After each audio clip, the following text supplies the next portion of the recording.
Alrighty then, my dear friends, hello one and all and welcome to another Star Wars video. So great to see you here again. Oh my goodness, today we've got some huge Star Wars updates. San Diego Comic-Con SDCC 2026 is well underway. So far, if you're talking about the show floor and some of the Hasbro reveals, it's mostly been centered around the Mandalorian and Grogu. We also had some huge reveals on the publishing front. The novel Star Wars Twin Crossroads will focus on Luke and Leia in the aftermath of Episode 6. Not to mention the graphic novel Tales from the Outer Rim, which focuses on a younger Luke. But so far, compared to the likes of Marvel, there's not been too much for Star Wars. However, the most exciting news for the galaxy far, far away doesn't even come from Lucasfilm. Instead, it comes indirectly from the maker himself, all thanks to representatives of his upcoming museum, the Lucas Museum of Narrative Art. It's as if George said, "Look, you guys don't seem like you have too much going on at the moment, so here's something real for fans to bite into. And bite into it we will." And by the way guys, I became a founding member, and I'm hoping to go during my visit to Los Angeles in April, where of course we'll be at Star Wars Celebration. But to promote the upcoming exhibits, the museum held a panel at San Diego. And something we've been waiting for years, something which I've spoken about in quite some depth, has finally happened. The time has come. Star Wars Detours is finally going to be shown to the public. It seems that George Lucas reacted to Lucasfilm being like, "We're going to show the fans the theatrical cut of A New Hope," and he responded with, "Well, if you're going to do that, I'm just going to show them Detours. Your move." Your move. Obviously I'm just being facetious, but yes, after 12 long years, a selection of the completed episodes are going to be shown at the museum. And this is something which George had worked on with Seth Green, someone who is known for Robot Chicken. He's Chris Griffin in Family Guy. You don't even know me. And incidentally, he was the one hosting the panel yesterday. I'm guessing he's still very close to George, and he's someone who for many years has been pushing the mouse to release the episodes on Disney+. 39 full episodes were finished. And listen, it's a parody of Star Wars, and to be honest with you, it really takes the piss. And I completely understand why some fans think it's the wrong tone for a Star Wars project, but ultimately, my friends, it's not a Star Wars project. It's something that George believed in, and it's a great example of how art, even in the format of a ridiculous parody, can be anything. And that's central to George's philosophy on all kinds of art, in terms of cinema, where it concerns TV shows and music, paintings, drawings, whatever it is, across the spectrum regardless of genre, storytelling is part of the human experience.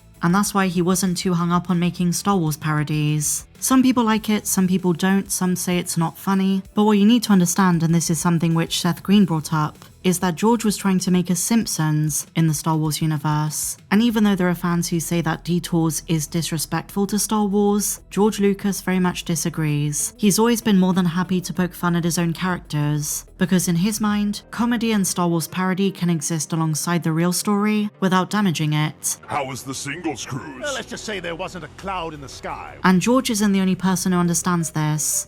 Disney do it themselves. The Lego specials, Rebuild the Galaxy, Summer Vacation. In their own ways, those are also piss takes of the real Star Wars. But what's often left out from conversations surrounding Detours is the fact that this show was being taken far more seriously than people realize. I mean, yes, it was a parody, but the talent attached to it was pretty darn insane. D. Bradley Baker, Ahmed Best, Donald Faison, Seth Green, Jennifer Hale, Zachary Levi, Billy D. Williams, Seth MacFarlane, and even Weird Al Yankovic. I'm not even kidding, they genuinely convinced him to voice Forlom. And like I said, 39 episodes have been produced, and now Star Wars fans are finally going to get to see some of them. But only if they visit the museum. I imagine there was some kind of agreement with Disney about this. Pressure was put on the mouse, but they decided that they didn't want to do anything with this show. And did you know, my friends, there are still 62 unused scripts. I very much doubt anything more is going to be done with them, but among the 39 that were produced, a curated selection is going to be shown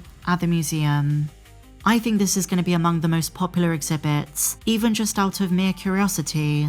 And something I've been pondering about since this information came out is, does the comedy of 2013 still hold up in 2026? And you might say, well, yes, of course. We're not talking about a show from 30, 40 years ago, but you know, a lot has changed since the 2010s. Comedy trends move quickly, but because it's Star Wars, because it's a Star Wars parody, hopefully fans are going to be more forgiving. But this is a very exciting bit of news. Moving on to our next update, my friends, a huge reveal from San Diego on StarWars.com is that for the 50th anniversary of the franchise next year, new audiobooks of the original trilogy are going to be released. One for A New Hope, one for The Empire Strikes Back, and one for Return of the Jedi. And so finally, my dear friends, just a small update for Ahsoka Season 2. This is where the fun begins. So when we found out that Ahsoka Season 2 was being delayed to 2027, I think it kind of came as something of a shock to many of us, mostly because up until that point, it had been assumed that it was going to release in the same year as The Mandalorian and Grogu, but probably sometime in the fall or the winter of this year. Even the final issue of Star Wars Insider teased it, and I do believe that was originally the plan. But then it got pushed, and that was probably the worst Star Wars news we'd received in a very long time. It's a project which a lot of fans, even those who say they're done with most of Disney Star Wars, were really looking forward to, and with very good reason. The first season ended with so many unanswered questions. There's a huge duality coming up in Season 2. There are two separate galaxies to focus on. Ahsoka, Sabine, and Huyang are stuck with Shin and Baylan on Peridia, and back home, Ezra, Hera, Zeb, and the New Republic have to face the threat of Grand Admiral Thrawn. Now, in regards to this delay, Dave Filoni has not said too much, but behind the scenes from various sources, they spoke about post-production issues, VFX, but there's also another reason. This is one which has been spoken about by the direct and has been making the rounds the last couple of days, and that is the fact that Ahsoka Season 2 is a remnant of older Lucasfilm plans. Ahsoka Season 2 was announced 2 years ago, and that was during a time before The Mandalorian and Grogu, and before Lucasfilm decided to move most of their future live-action projects to the big screen. In a way, Ahsoka Season 2 is the last show of the old structure, and as such, word on the street is that a lot of it had to be reworked. And I'm not just talking about Ray Stevenson's death. They found a way around that, and production started with Rory McCann. But instead, there was lots of shuffling around and constant changes within Lucasfilm. It's also the reason why Dave Filoni can't give us a solid answer about when his movie is coming. With all the changes in Lucasfilm, with Kathleen Kennedy stepping down, there was almost certainly a reorganization and shuffling round of priorities, especially with the focus on The Mandalorian and Grogu. And the direct go on to theorize that one of the reasons they pushed it is to spread out the projects. So this year we got more Shadow Lord, Mandalorian and Grogu, and the Vision spin-off.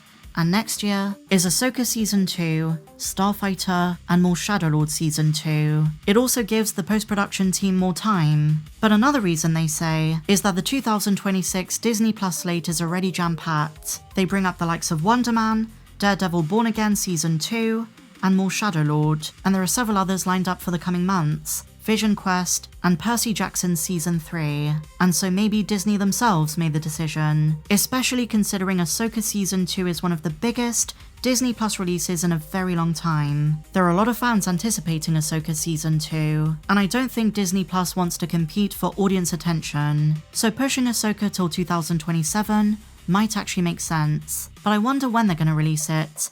Is it going to be in February, during the re-release of A New Hope, the theatrical cut? Is that going to be a way to get casual fans to see the show? Kind of like the cross-marketing thing we spoke about with The Mandalorian and Grogu that never came to fruition? Or are they going to delay it further? Are they going to push it to the end of the year? After the 50th anniversary of A New Hope, after Celebration, and after Starfighter?